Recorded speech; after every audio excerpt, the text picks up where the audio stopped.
Welcome to part one. Yes, this is going to be a two-part, maybe even three-part series.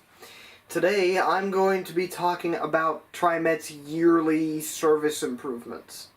So you might be familiar that TriMet does these twice a year, once in the spring and once in the fall.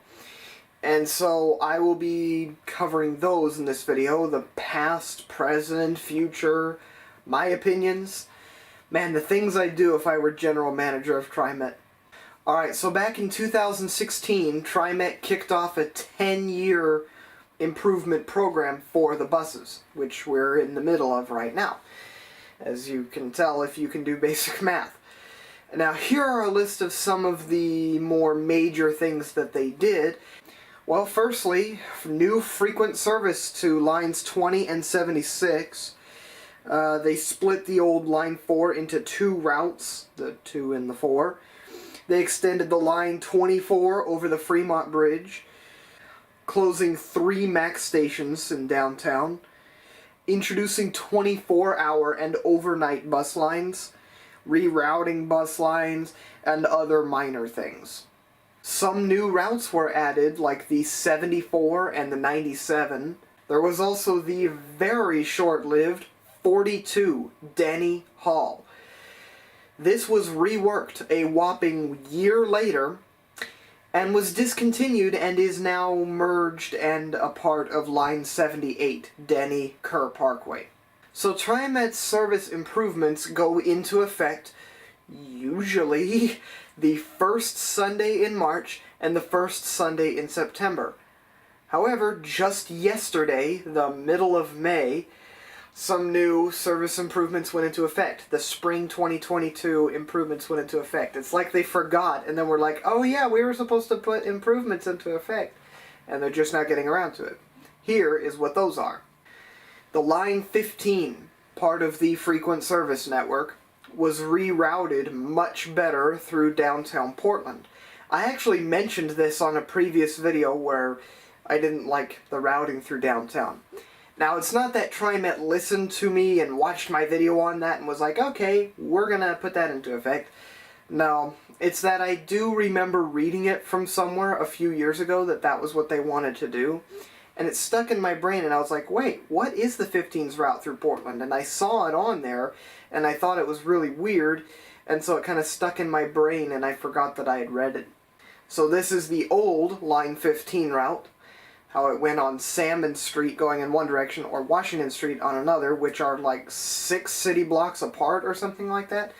And now, the new map of the 15. Much better. The other major change was the Line 63. I mean, it was completely renamed. It used to be called 63, Washington Park, Arlington Heights. It went from the Washington Park MAX station at the zoo to the Rose and Japanese Gardens, and then into downtown Portland and ended at the Providence Park Station. Now it's called Washington Park Southwest 6th, which I find kind of deceiving, but whatever. And the route begins at the Rose and Japanese Gardens, travels into Portland, and goes down Salmon Street all the way and loops via 6th Avenue and comes back.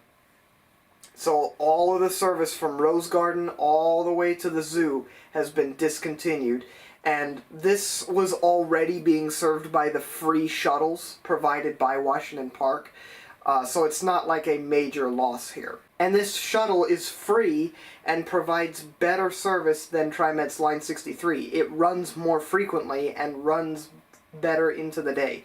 So yeah, if you want service from the zoo down to the Rose Garden or whatever, just use Washington Park's free shuttle. The final improvement this year was that Washington Square Transit Center is going to be slightly reconfigured. Right now, it just has bus bays that buses will drop off at, and that's pretty much it. And that's all it is. And then there's an overflow spot for the Line 56. Well, now it is going to be redesigned to have 2 pickup locations, and that's it. One for buses going south toward Tigard and further south, and the other for buses going to Portland or Beaverton.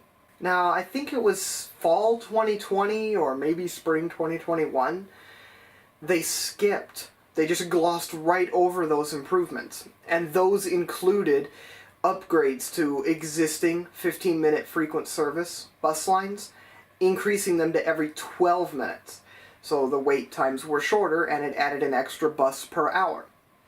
And it also introduced frequent service on other lines that aren't yet, like the 52. Also, the Portland streetcar is supposed to be increasing service to every 12 minutes on the NS line, at least. I'm not sure about everything else. And they're going to be able to do this by getting 3 extra streetcars. These streetcars are on order and are being heavily delayed. These were ordered all the way back in 2018, and they still haven't showed up yet. But we're supposed to be getting 3 so that Portland streetcar can increase frequency on their lines. Alright, so as you see, part 1 was not very long. We're already at the end of the video. Part 2 is going to be up next week, and it is going to be really long. But I also have some really exciting news.